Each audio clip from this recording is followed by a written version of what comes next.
Hi, this is Majinoni, and welcome to another edition of The Good, the Bad, the Disappointing. This is the first edition for the 2014.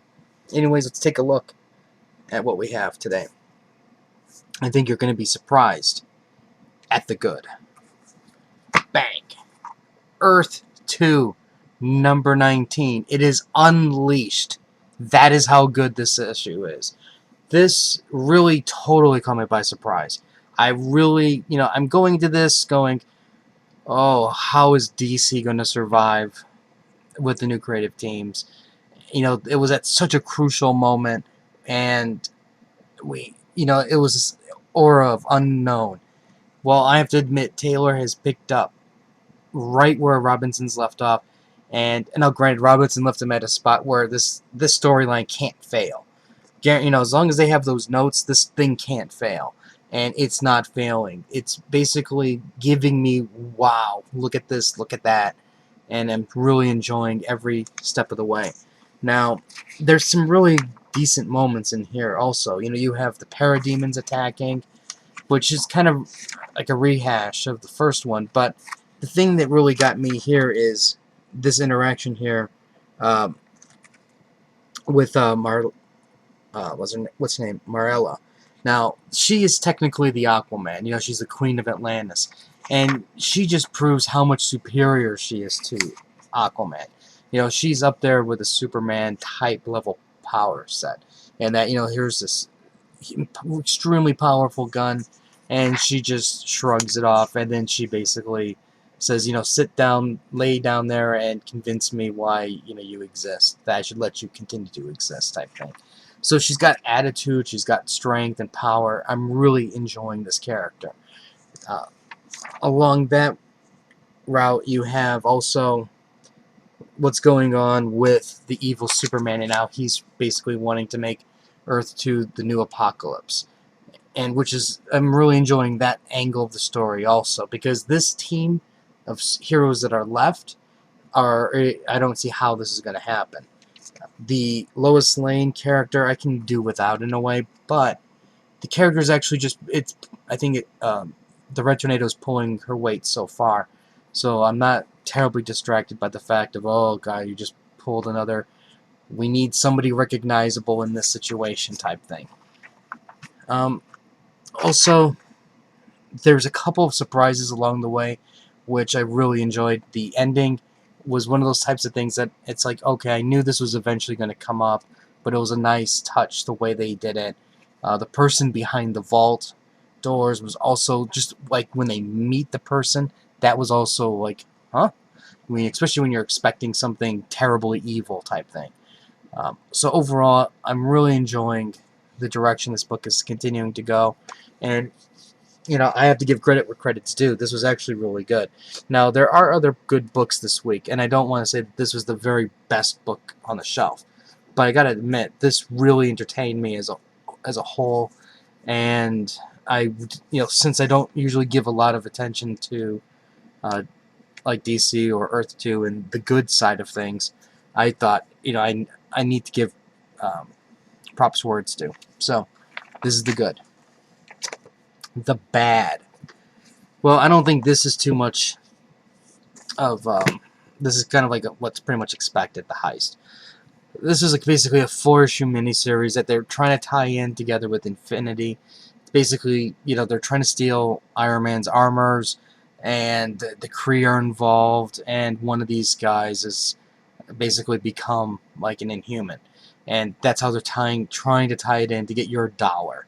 Now, this issue here, or this series overall, I think was really, really weak, especially when you compare this to the Superior Foes of Spider-Man.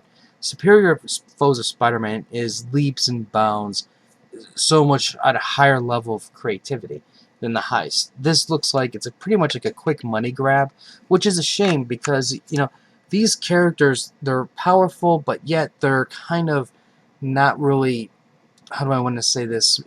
They're not really important. They're kind of comical at times. They're very, like at times even C-level characters. Like Unicorn, really. Whirlwind, really. You know, they're not threats anymore. They used to be threats back in the 80s, 90s, you know, but not anymore. And, you know, they could have really made this special. And I can see where they're actually tried to do that throughout the series. There were moments in the, like, especially in the earlier issues, where they're trying to build that kind of quirkiness that these are a bunch of misfits. But it just started to fall apart, and it just became this series that really didn't really matter any longer. And especially when you had to have Iron Man come save them type thing. I think it would have been much... Now, granted, is it logical to assume that Iron Man would come to save them? Yes, but just in the sense that he would come because his armors were stolen and they are actually fighting the bad guys. So I get that part, and I don't fault that. But I'd rather have seen this group of characters actually, like, win on their own merit and function as a team, and then have Iron Man come at the last part. Pretty much, though, this 4 issues is just to take the vehicle to take one of these guys and put them into the Inhumans, and basically they're setting the stage for, okay, you were bad at one point in time, now you say you're reformed, so prove it. And I think there's a little bit better ways they could have done it. So, as a whole, the series was overall pretty bad. Now, the disappointing. Now, I think a bunch of you guys might be kind of surprised at this pick right here, but I have to admit, as a whole, this has really been disappointing. And that is Inhumanity: The Awakening. Now, I am really starting to get disappointed with the entire run of Inhumanity. You know, let's just forget about the fact that they had the writer change at the very last minute, where I almost say it's too late. But let's look at it this way from a different point of view. Who's the villain? You know, it's like, granted, in the first issue of Inhumanity, there's the warning that, hey, you know, there's something really bad coming.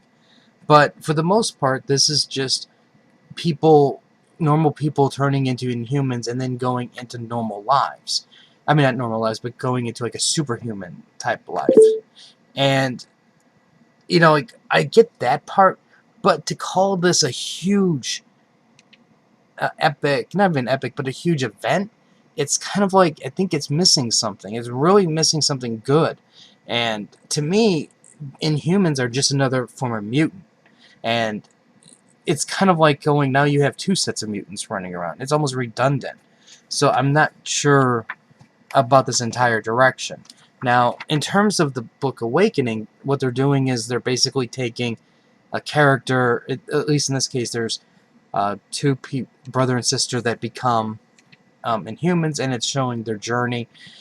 And while I thought, at least the first issue, I liked the texting and the twittering and how it supplements the story, I thought, as a whole, this story I've seen countless times.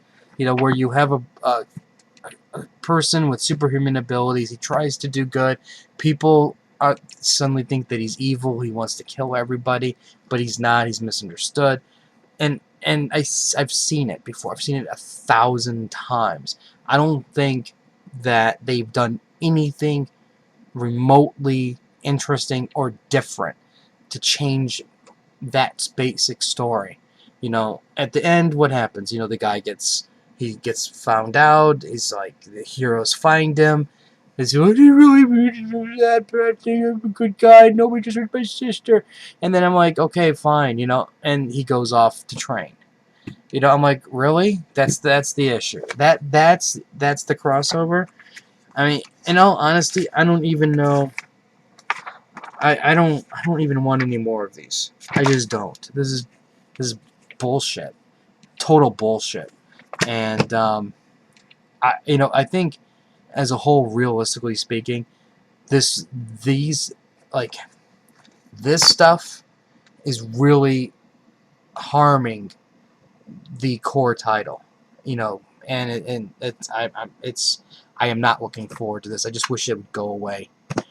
Just disappear. Hell, Fear itself, for all of my complaining, is leaps and bounds superior to what's going on here. This is just money grab. type thing. An unnecessary money grab. Anyways, if you have any comments or questions, let me know. Let me know. Oh, let me give you a code.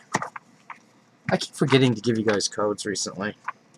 Anyways, if you have any comments or questions, let me know. Let me know what your good, the bad, and your disappointing is. You know, they're the person who grabs one of these codes for to win these books. Let me know what you think. Did the book really suck? Was it really disappointing to you too? Because shit, man, both of these books were disappointing. There you go. Anyways, I'll have more reviews later.